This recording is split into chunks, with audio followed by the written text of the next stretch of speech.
So I finally got down and saw Obsession. I've been putting this on hold for a while because I'm not a fan of movies about possessions. Possession, obsession. Except maybe that one. I think they're boring and I don't believe in those things. Also, hype has been built too much that I was afraid I was going to be disappointed. But I was wrong. I wasn't. This movie was very well done, to the point that you can tell it was made on a low budget, something like $750,000. And it's the biggest movie of the year, believe it or not. I don't think it's been done for a long time. Probably since the Blair Witch Project would make something like 50 grand and made like a lot of money. But different video, moving on. It was very well written. It was very well acted. The camera angles and the way the character Nikki moves really did it for me. I'm not saying she's going to win an Academy Award. However, she did one heck of a job playing this role. The jump scares were good. Like I said, the angles of the camera, especially when the point of view when Bear and she's standing on the corner and the camera follows her, things like that, and in the hallway and the smile that she's sitting, and you think something's gonna come up at that minute, but it doesn't, and all of a sudden the car, the whole car murdering scene really gets to you. Didn't get me, but it was really good. The creepiness how she moves, just standing behind him, that was really good. Which leads me to think that there's a theory out there about the cat. After I saw the movie, I called a buddy of mine and he asked me about it. I said, yes, it does make sense because she moves like a cat.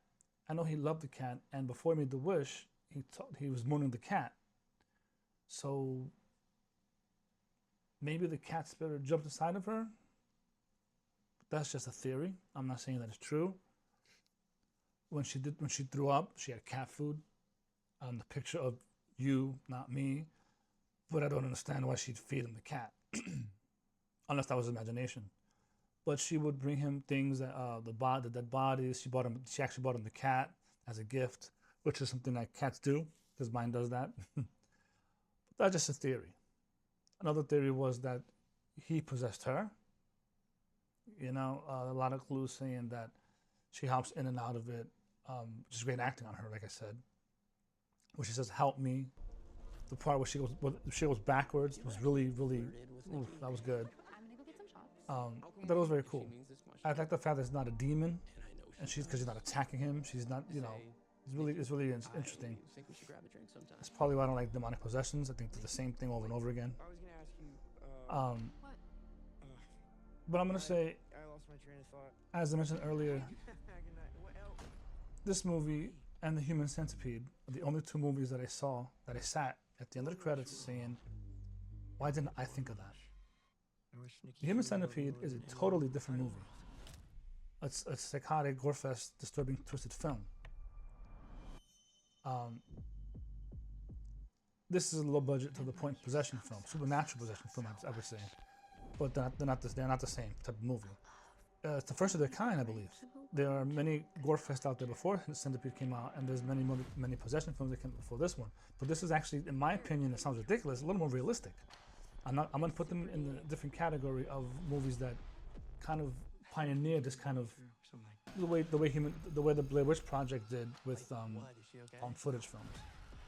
You know, I'm not gonna put this movie with The Shining or Exorcism of Emily Rose or even Paranormal Activity. These movies are different, and I like this one especially because it's good for a lot of generations. You know, you look at The Exorcist, this generation won't like that movie. You look at The Shining, this generation won't like that movie. But this one caught a lot of people's attention, and it's a different kind of filmmaking. And kudos to the guys who made this movie. They did a really good job. I don't think there needs to be a sequel. I don't think there needs to be a reboot. I don't think there needs to be a spin-off, although I heard they're gonna make a spin-off. Maybe the spin-off might work, I don't know. But it was actually really good, and I'm really glad I saw it. And that's my point of view on this movie. I'm real hype with Rich. I'm your host, Rich. Thank you for watching. Till next time.